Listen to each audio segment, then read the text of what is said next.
Okay, thank you for attending everyone. This is the webinar on the 2N IP audio system overview, presented by myself, Gavin Sykes, and I have Scott Foster here with me from 2N to answer any of your questions. So this webinar is just going to be basically looking at where you might use it, what the different components are and what each of them does or will allow you to do.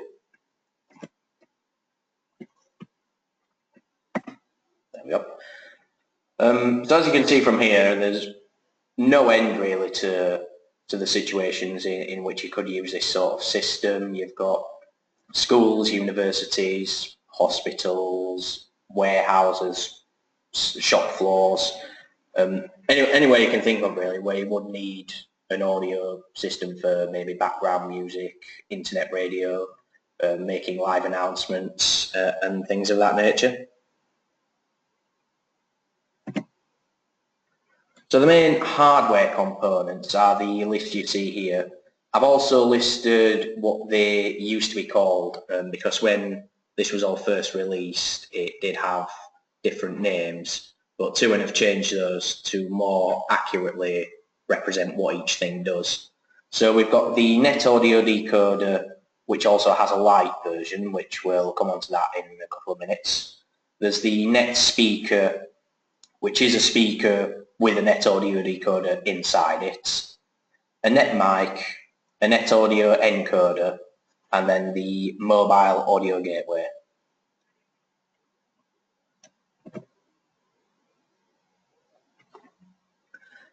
So yeah, here we have the net audio decoder from the front and the back, which has all these features that you're seeing here. So yeah, that's the just spotlight, here we are. So the audio that it uses is MPEG layer 1. It has a line out, so you can plug it into a stereo system or your own headphones or any amplifier as well really. But it does have a built-in amplifier. If you look here, these are where the left and right speakers would plug in. It has a slot for a micro SD card. If connection ever goes down, that can basically store like pre-recorded messages, things like that, and still keep it on track, if you know what I mean. And user buttons as well, so the individual user at the site where the net audio decoder is can change the volume. It has a digital input and output as well, which can trigger all sorts of commands. It can make it switch channels, listen to something else instead of what it normally listens to. It's powered by, well, the net audio decoder is capable of PoE, but the Lite version isn't. The Lite version has to have the network connection and a 12-volt power supply. The non-Lite version can, but we do obviously recommend PoE wherever possible. The Lite version also doesn't have the built-in amplifier. You would have to plug this into a third-party amplifier, either through the headphone jack, or, well, it doesn't actually have these speaker connections on the back, so it would likely be through the headphone jack, the best way to do it.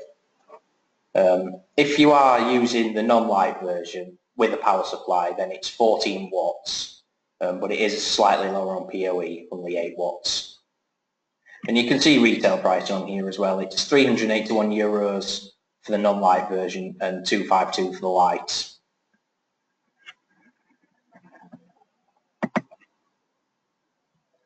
Here we have a couple of pictures of the net speakers.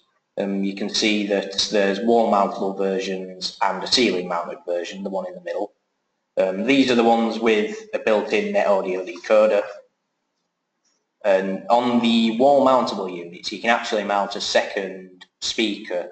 2N manufacture these themselves. They look exactly the same as these wall-mounted units. They just don't have the net audio decoder built in, which is why they're much cheaper. You can't do this with the ceiling one. The ceiling one is just on its own.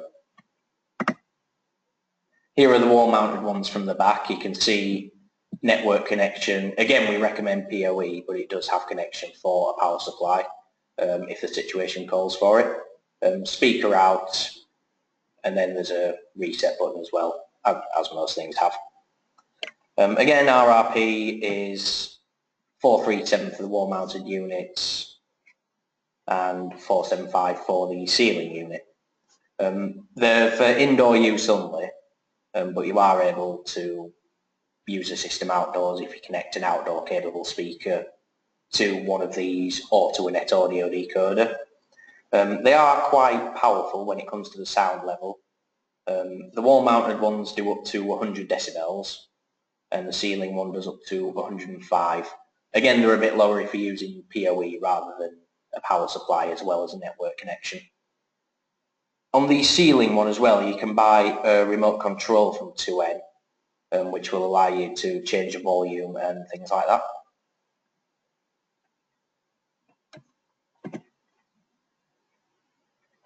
The net mic is actually a pretty clever piece of kit because you can see these 12 buttons, excuse me. These will allow you to pick up to 12 different zones or destinations, which we'll come on to later what a destination and a zone is. And it can actually allow you to, through this speaker here, listen in to what's actually going on to see if you're okay to make an announcement into that area. As well as making live announcements, you can press a button to make it send out a pre-recorded message. And you can select more than one zone at the same time. So if you wanted to pick 3 of them, you press the 3 relevant buttons, then you press this button here to make your announcement that this is the listening button. Again, it's either PoE or 12 volt 2 amp power. But obviously not being an actual speaker, there's no difference in the power level from this little grill because only the person making the announcement would really need to hear what's coming out of there. RRP, you can see there is €999.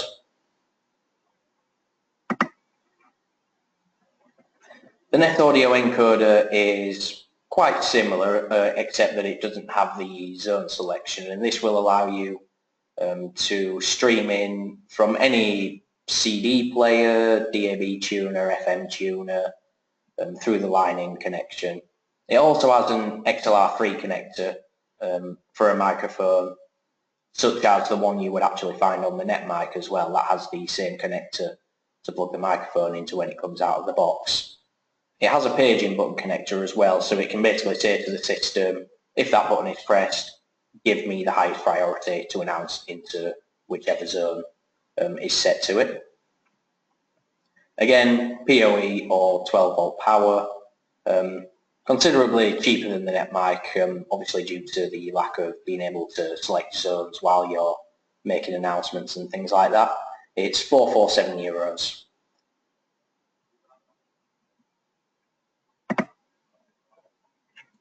The last one is the mobile audio gateway. This will allow whoever, like say for example a system admin, to make maybe an emergency announcement into the whole system just by calling the number of the SIM card that is in this unit. He'll have that stored in his mobile, I imagine. He makes a call, it comes into here, and then it can set a relay. Like with the paging button connector on the net audio decoder, it will, well, it can connect to that actually, and then say, give me the highest priority. It has secured access as well, so it can only accept calls from certain numbers to make sure the whole warehouse doesn't get an earful of some PPI caller or something like that. It has a battery backup available as well, and it retails at €275. We're going to move on to the software applications now. They're all listed here. The essential ones are the IP Audio Manager and the IP Audio Control Panel. Then you've got the console, virtual sound card and remote control. The Manager and Control Panel you can have on Windows or Linux. And then as you can see the ones here, the console and virtual sound card, Windows only. And then the remote control is for actually mobile devices, so it's Android and iOS. They're all free to download, but some of them are subject to licenses, say if you have a larger system.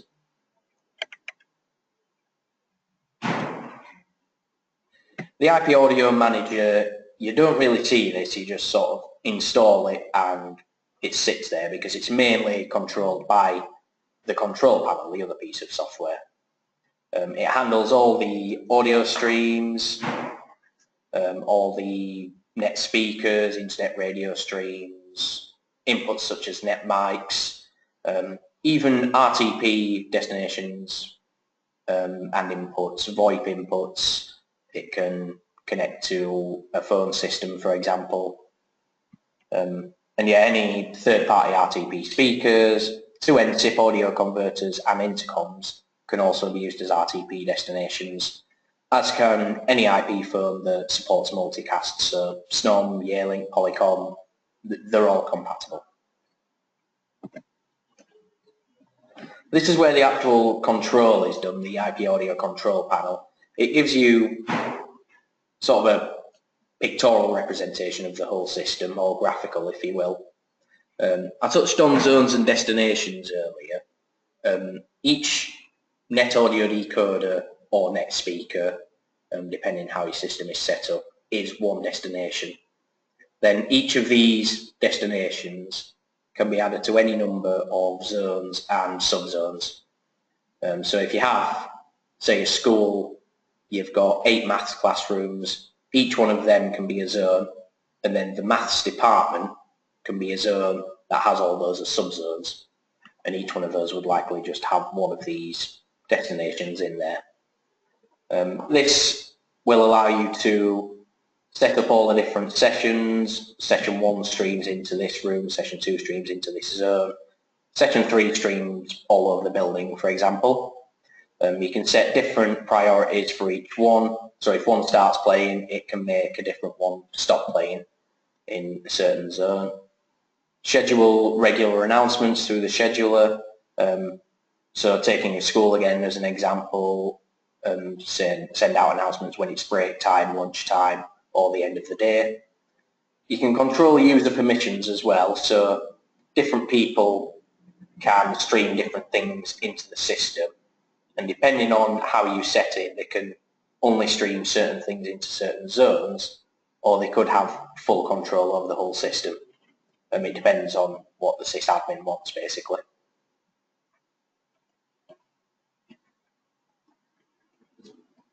It's, as I mentioned before, it's compatible with all sorts of IP phones, RTP destinations, but it can actually register as a VoIP extension as well on all sorts of phone systems and host systems. So your Avias, your Shortels, your Ciscos, Mitel, Asterisk, they all work.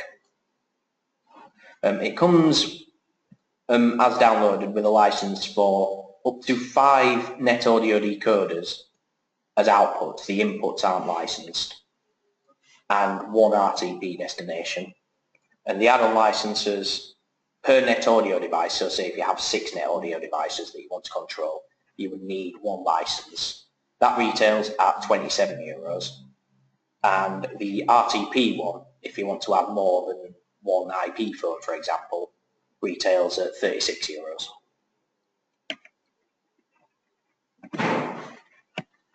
The IP audio console will be on the user's Windows laptop, for example, and this works a little bit like a net mic, you might say, because this will allow them to press a talk button, select which zones they want to talk into, and then they'll be able to talk into those zones.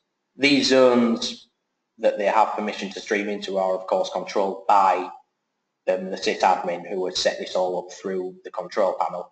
So they wouldn't be able to go mad on here and stream whatever they want into the whole building.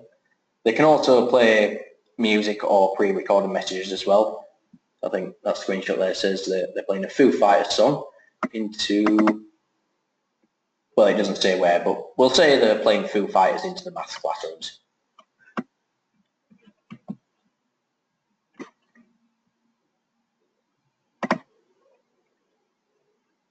The virtual sound card is quite similar, but this will allow you to actually stream audio, again, into selected zones, but from a different media player, so VLC, Windows Media Player, iTunes, a web browser as well, so they could open up YouTube, maybe even Netflix. I don't know why you would, but they could do that. And again, select which zones to stream into according to permissions that have been set by the system administrator.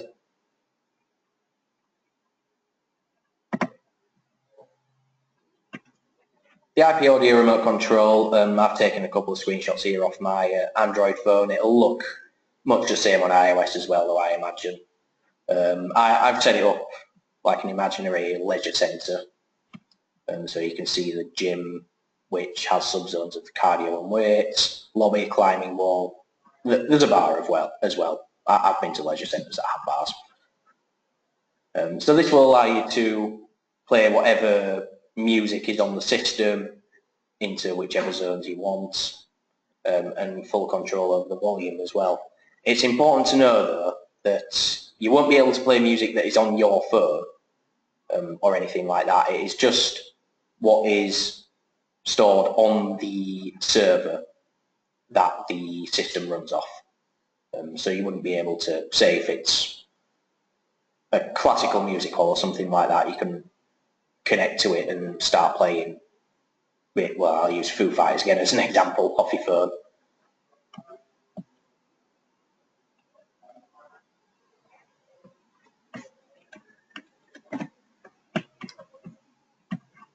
So just to summarise, there's a wide range of inputs and outputs on this system.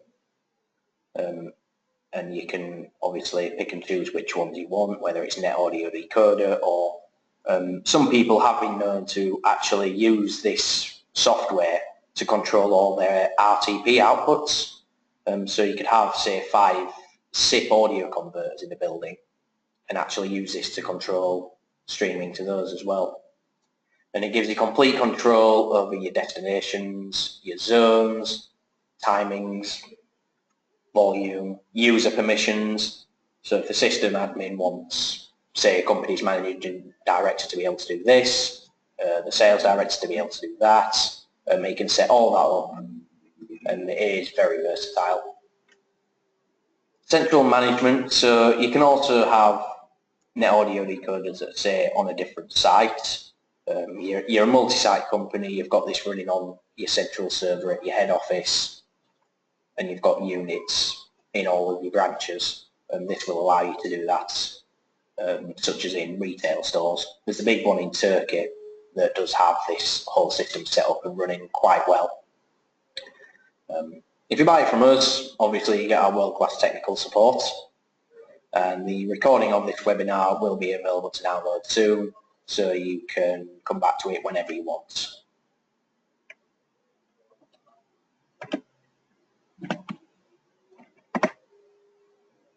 This is just a quick diagram of all the potential components that you can have in this system. Obviously you would need at least one output, otherwise there's not much point, even if it is just a third-party RTP. And the IP audio control panel above the cloud and the IP audio manager below it are the necessary components. All the things on the left obviously you can have and you can make very good use of, but if they're not there, then the system won't break, basically.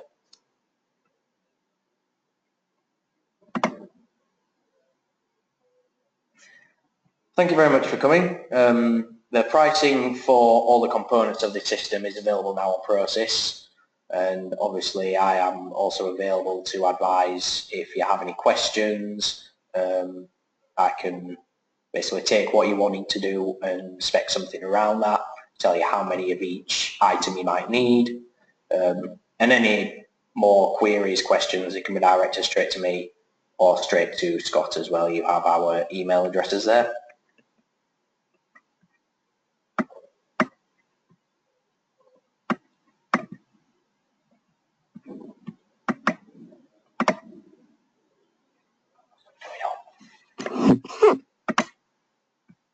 Alright, so if there's any questions right now that people may have, you can put them in the chat window and me and Scott will be here to answer them. We'll be here for a few more minutes, look out for any questions coming through, and yeah, if we've got an answer for them, we will, and if not, we'll take it away and get an answer to you as soon as we can.